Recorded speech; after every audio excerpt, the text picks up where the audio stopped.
বিয়ের ৫ বছর পর একসাথে ৫ সন্তানের জন্ম সৃষ্টিকর্তার এক অবিশ্বাস্য নেয়ামত।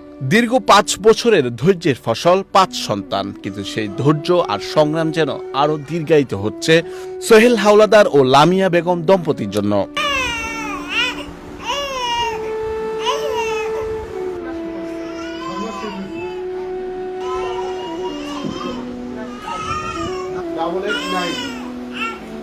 চরম দারিদ্র্য, ঋণের চাপ আর অনিশ্চয়তার মধ্যে ৫টি সন্তানের ন্যূনতম খাবার, চিকিৎসা ও যত্ন নিশ্চিত করাই এখন তাদের কাছে এক অসহনীয় লড়াই।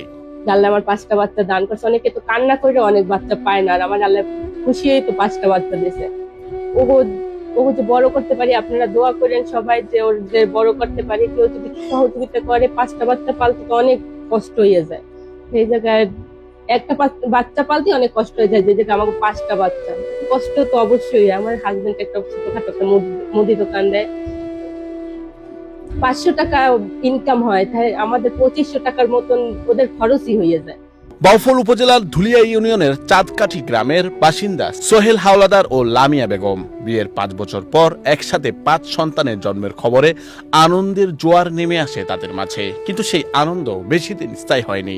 এখন ৬ মাস বয়সী ৫ শিশুকে ঘিরে প্রতিদিন চলছে নিরবিচ্ছিন্ন সংগ্রাম। গোসল, খাওয়ানো, পোশাক পরিবর্তন সবকিছু একসঙ্গে সামলাতে হিমশিম খাচ্ছে পরিবারটি। ওদের সারাদিন পালাটা অনেক কষ্ট, খাওয়া নাই, ঘুম নাই, কিছু নাই। ওদের নিয়েই তো সারাদিন থাকা হয়। রাতে যখন ঘুমাইতে যায় তখন একজনের ঘুম পাড়াইলে আরেকজন উঠে যায়, আবার আরেকজনের ঘুম পাড়াইতে করে আরেকজনের ক্ষুধা লাগতে যায়, আর আমার চোখে ঘুমায় না ওদের জন্য। তারপর আমি আলহামদুলিল্লাহ অনেক ভালোই আছি ওগুলো নিয়ে। বাচ্চাদের বাবা সোহেল হাওলাদার স্থানীয় বাজারে ছোট একটি মুদি দোকান চালান। আয় স্বল্প, ব্যয় বহুগুণ। অন্যদিকে নানা ফারুক হাওলাদার অসুস্থ শরীর নিয়েও ইট ভাটায় কাজ করেন। তবুও সংসারের ব্যয় সামাল দেওয়া সম্ভব হচ্ছে না। বাধ্য হয়ে ধার দেনার উপর নির্ভর করতে হচ্ছে এই দম্পতির। অর্থ সম্পত্তির দিক দিয়ে অত দরকার আছে।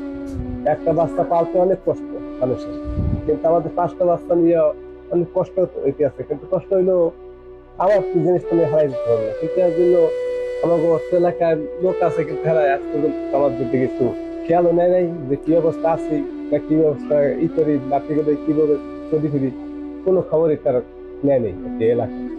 তারপরে আমরা মনে করেন ঈদের বার্তায় কাজ করি, মনে করেন দৈনিক 200, 300, 400 টাকার কাজ করি, কিন্তু আমার বুঝতে এখানে খরচা প্রায় 1500, 1600, 1700 টাকার খরচা হয়। সকাল থেকে শুরু